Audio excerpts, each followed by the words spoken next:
Hi everyone, I'm Spiro, and what you just witnessed were highlights from Event 201, which took place in New York City on October 18th, 2019. Event 201 is a high-level pandemic exercise hosted by the Johns Hopkins Center for Health Security in partnership with the World Economic Forum and the Bill and Melinda Gates Foundation. Now, in this report, I will play several clips from Event 201, but I will provide the links below so you can see the pandemic exercise in its entirety, which is nearly 5 hours if you wish to do so. I personally watched every second of it. Now, I believe that this report is directly connected to my recent report on global institutions and governments which are currently pimping the United Nations Climate Agenda program, which seeks to consolidate political and economic power into the hands of the ruling elite. That report is titled The UN and Central Banks, a Rockefeller and Rothschild Coup. And the follow-up to that report, exposing how George Soros is actively bankrolling campaigns to censor content creators on YouTube, which question the legitimacy of man-made climate change, which in my view, based on my research, is nothing more than a false pretext for global regulations, global taxations, consolidation of power and natural resources, in addition to population control and global governance. Now back to Event 201. I find this extremely fascinating because this pandemic simulation exercise of the coronavirus took place about 6 weeks before the first illness from the coronavirus was actually reported in Wuhan, China. Now that is one hell of a coincidence if you ask me. I'm not sure if you believe in that sort of thing. I have a hard time believing in coincidences. Another fascinating connection is the fact that not only did Bill and Melinda Gates Foundation participate in and help set up the pandemic simulation of the coronavirus outbreak, they also just so happened to fund the group, the very group who owns the patent to the deadly coronavirus and are already working on a vaccine to solve the current crisis. Again, an incredible coincidence, I know. Now, the members of the Emergency Epidemic Board in this simulation consist of representatives from major banks, the Bill and Melinda Gates Foundation, Johnson & Johnson, logistical powerhouses, the media, as well as officials from China and Americans' Center for Disease Control, just to name a few. Now, this simulation also includes news reports, which were fabricated just for this exercise. Please keep that in mind because they are eerily similar to reports we are currently seeing regarding the real-world coronavirus outbreak. Now, in the spirit of transparency, I have edited some of the clips only due to time restraints to shorten them. After all, this exercise lasted between 4 and 5 hours, so I condensed as much of the material as I could. Now, let's take a quick look at how this simulation began. Hello, everyone. I'm Anita Cicero, Deputy Director of the Johns Hopkins Center for Health Security, and today I will be your Master of Ceremonies for Event 201. On behalf of our center and our partners, the World Economic Forum and the Bill and Melinda Gates Foundation, the goal of the Event 201 exercise is to illustrate the potential consequences of a pandemic and the kinds of societal and economic challenges it would pose. Today's scenario is going to simulate meetings of a multi-stakeholder group called the Pandemic Emergency Board. This board has been urgently convened by the World Economic Forum, and Johns Hopkins has been asked to moderate the board meetings and provide expertise during the board's deliberations. The mission of the Pandemic Emergency Board is to provide recommendations to deal with the major global challenges arising in response to an unfolding pandemic. The board's recommendations are aimed at top decision makers in national governments, global business, and international organizations. The scenario you will be presented with this morning could easily become a shared reality one day. I fully expect that we will be confronted by a fast-moving, highly lethal pandemic of a respiratory pathogen.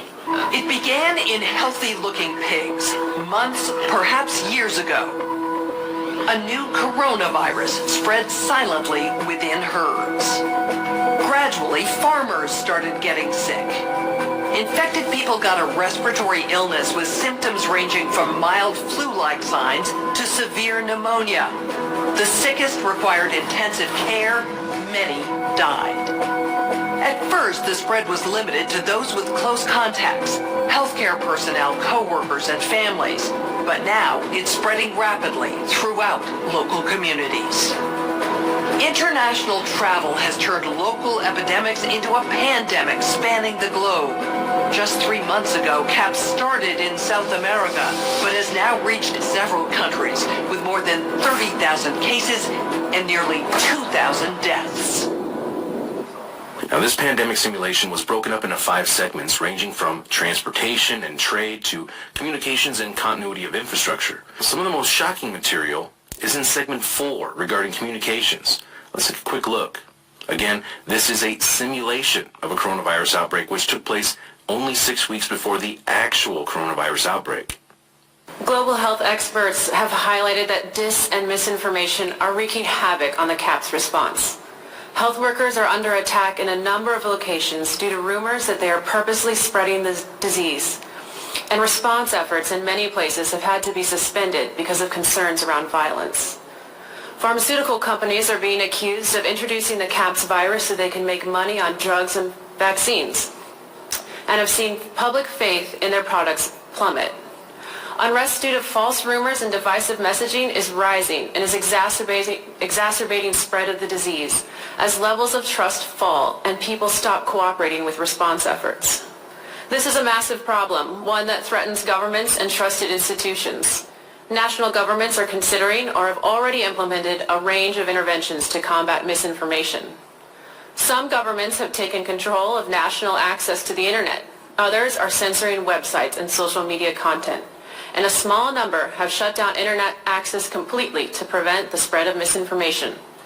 Penalties have been put in place for spreading harmful falsehoods, including arrests.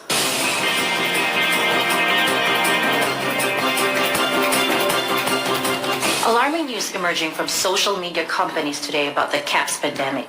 Twitter and Facebook are reporting they've identified and deleted a disturbing number of accounts dedicated to spreading disinformation about the outbreak. For more on this, we go to our correspondent, Catalina Parks. Jen, these accounts were created by several state-sponsored groups intending to sow political discord, and some individuals are seemingly seeking to gain financial advantages. Violence against healthcare workers and minority populations has been increasing. A recent riot highlights the real danger in these posts. Countries are reacting in different ways as to how best to manage the overwhelming amounts of and misinformation circulating over the internet. In some cases, limited internet shutdowns are being implemented to quell panic. How much control of information should there be, and by whom? And how can false information be effectively challenged? And what if that false information is coming from companies or from governments? We're at a moment where the social media platforms have to step forward and recognize the moment to assert that they're a technology platform and not a broadcaster is over. They, in fact, have to be a participant in broadcasting accurate information and partnering with the scientific and health communities to counterweight, if not flood the zone, of accurate information, because to put the genie back in the bottle of the misinformation and disinformation is nigh impossible. One thing we haven't spoken about, and I'm wondering whether it's time to talk about this, is a step up from the part of the governments on enforcement actions against fake news. My team has been monitoring the public response, and on various social media channels and cable networks there's been some conspiracy theories that are around about the potential that pharmaceutical companies or the UN have released this for their own benefit. So as we move forward, obviously trust in pharmaceuticals and government is very important at this moment, and so as we move forward with developing the right scenarios, we have to make sure that the public communication is a major part of that because of these conspiracy theories. As you can see, the subject of dominating and controlling information is a top priority.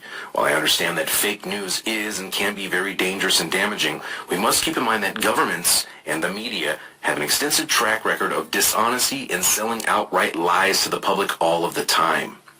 Now, in this simulation, the Pandemic Emergency Board goes on to decide that a centralized source of information led by the World Health Organization, which falls under the United Nations, is the only way to ensure that they can control information in order to combat fake news, misinformation, and disinformation. Now, that means news reports like this one, which counter the official story, warning that a deadly virus could potentially escape a level 4 biolab in Wuhan, China, and cause an outbreak is possible. And wouldn't you know it, another coincidence. Yeah, the city of Wuhan, China is the same city where this level 4 biolab is located and appears to be ground zero of this real-world coronavirus outbreak. And currently millions of people are under quarantine as this virus is reportedly spread to more than 10 countries. So the first thing that you always want to look for is patents. And of course, this has got a bunch of patents. Just this site, Justia, has 19 different patents for the coronavirus. Most of them are animal related. If you scroll down, it has the date that it was filed for, who applied, and who the inventor was. And out of these 19, the majority of them are for animals, canines. This is the one right here that you really got to pay attention to. Coronavirus isolated from human beings. The abstract is disclosed herein is a newly isolated human coronavirus, which is SARS, the causative agent of severe acute respiratory syndrome. And listen to this. Now, the original SARS patent expired today because they didn't pay for the maintenance fee. So instead of keeping up with the maintenance fee, they just released a new virus. And you'll see in a couple minutes why this is so special. If you want to look at the actual patent, blah, blah, blah, blah, blah. Signees, United States of America, the same abstract, newly isolated human coronavirus, SARS, causative agent. And it says right here, this invention was made by the CDC and is owned by the U.S. government. Which normally I expected the Rockefeller Foundation or the Gates Foundation to own this, or at least have done the research, but this time it's just owned straight up by the CDC. The next. Now, I urge everyone to please take all this information in with a grain of salt from every source, whether it's this channel or from your sold-out corporate media. Please do your own research. I do not have any vested interests. This channel is not monetized, so I do not profit financially or in any way, really. I do this on my own time. I have a busy life, but this is my passion, and this is what I do. Now, like any good detective, one must always ask, who stands to gain from this? Is this all just a coincidence, or is there something else going on? Now, sadly, channels like mine and many others probably will not be around for too much longer, so please be sure to follow me on alternative sites like BitChute, where I post all my videos. I'm also on Twitter. For how long is anybody's guess, so I set up an account on Gab. Now, both BitChute and Gab both pride themselves on not censoring content. You can also find my work at activistpost.com. Please share this report far and wide. For now, I will leave you with another couple clips from this pandemic simulation. I'm Spiro. Thanks for watching. Stay tuned for more. I do think that there needs to be sort of an honest broker, a centralized command and control organization that really brings together the public-private sector, both on a global approach and also on a local approach. Thank you. Yes, I agree. And I wanted to speak to the point about having the honest broker. And I think in this regard, the United Nations fits the bill. I think a complementary tactic, too, is to tap faith-based organizations and civil society and other institutions to recruit them also to basically, almost at a grassroots level, continue to basically have the integrity of the information. It's important that the UN and WHO remain very clear, but when they challenge governments directly, they often get into this issue of sovereignty. And so I think it's really important not to have that as the only response. I think it's really critical to think about soft power influence. As important background for this discussion, we want to start the meeting by viewing this news story that just aired on Global News Network.